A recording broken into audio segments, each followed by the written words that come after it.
Welcome to my channel where I document bits and pieces of my little world. I'm Brenda, I'm a stay-at-home mom, and I'm currently homeschooling. In this video, I'll be sharing what we actually use to homeschool the early years. My focus now for the early years is a lot of outdoor play, reading living books, and including them in everyday real-life tasks like cooking and helping around the house. I want them to know that they are contributing to the family, and we also have a lot of deep conversations about the Bible. When starting homeschool, it's really important to focus on discipline and habit training. Kids' attention spans are short, and we need to slowly build their attention with consistency. When I first started homeschooling my oldest daughter, our lessons were really short to avoid the bad habit of zoning out, and I try to make these lessons interesting and child-led. Once you feel that your child is ready for lessons and you're picking a curriculum, look for something that doesn't have heavy worksheets, especially for math. Kids need to learn concretely before abstractly. So when teaching math, first use a lot of manipulatives so that they have something physical to work with. And then have kids imagine objects in their head. And lastly, learning abstractly where they see symbols on a worksheet. I recommend starting with the math with confidence so that the kids learn their numbers concretely and then moving on to the good and the beautiful. For reading, I recommend the kids having phonological awareness skills, so having word awareness, counting words, rhyming and syllable awareness, and phonemic awareness. And then to actually start reading words, I recommend teach your child to read in 100 easy lessons. The lessons on this textbook are simple and they're fast. So this is a textbook that I would actually feel comfortable teaching to my second daughter when she turns 4. And it all just depends on your child readiness. This is important. It's important that we are constantly observing how they are learning and go at their pace. I highly recommend that we read to our kids a lot of living books. And by doing so, this will encourage them to want to learn to read as well. It's important to also have age-appropriate books. So when they start to read, make sure that you have these books that are CVC words. This will encourage them to be successful at reading. The Bible is also one of the books that we use for literature, and we also do Bible study together every morning before we actually start any lessons. And for the Bible study, I use a free curriculum that is called That I May Go Well, and I can link that in the description area. If you would like to know how I schedule my year and my weeks for the this homeschool year, please continue watching. So as you can see, I have all the months written down in one place. And then for each month, I have all the important dates listed out, as well as the days that we are going to take a break on and the weeks that we are going to be using for our planning week. So what I do for each unit is about 4 weeks. And after 4 weeks, on the 5th week, we use that week to plan. So we also do, not only do I plan for the next unit, we also focus on house maintenance. So a lot of deep cleaning goes on during that week.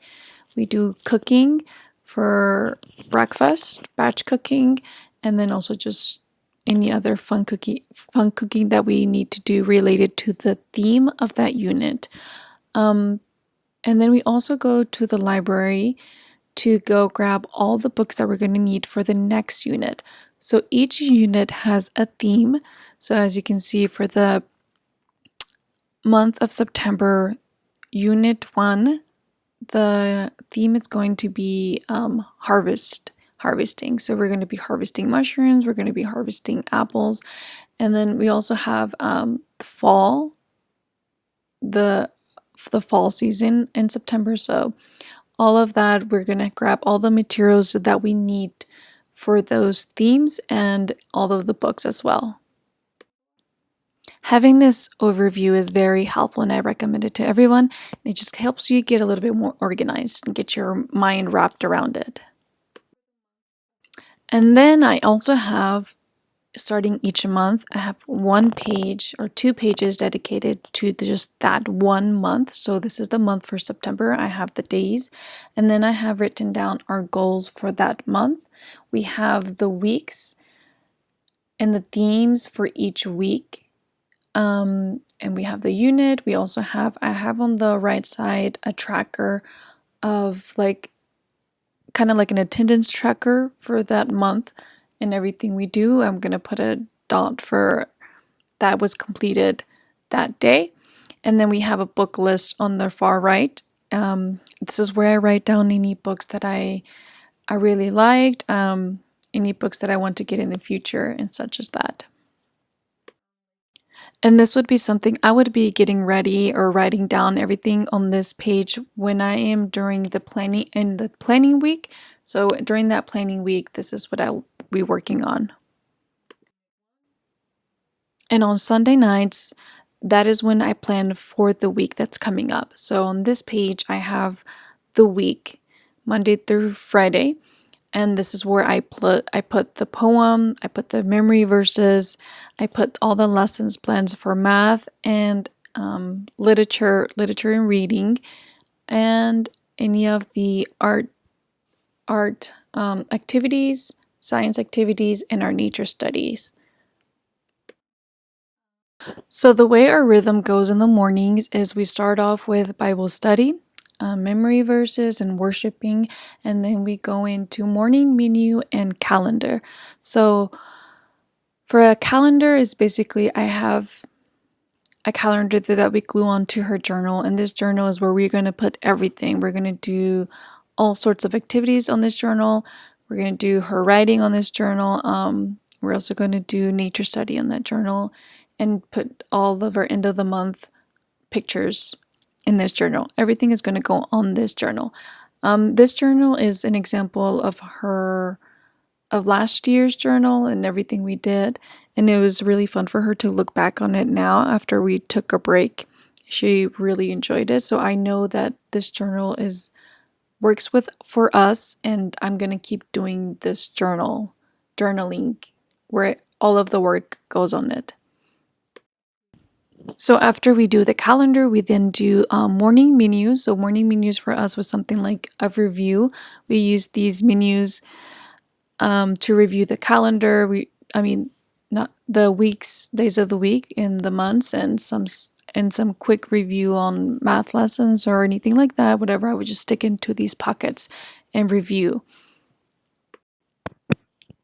And after we do these reviews, we then get started into math lessons and literature lessons, and then whatever other activity we may have that day. So for example, on Thursdays, we focus a lot on art.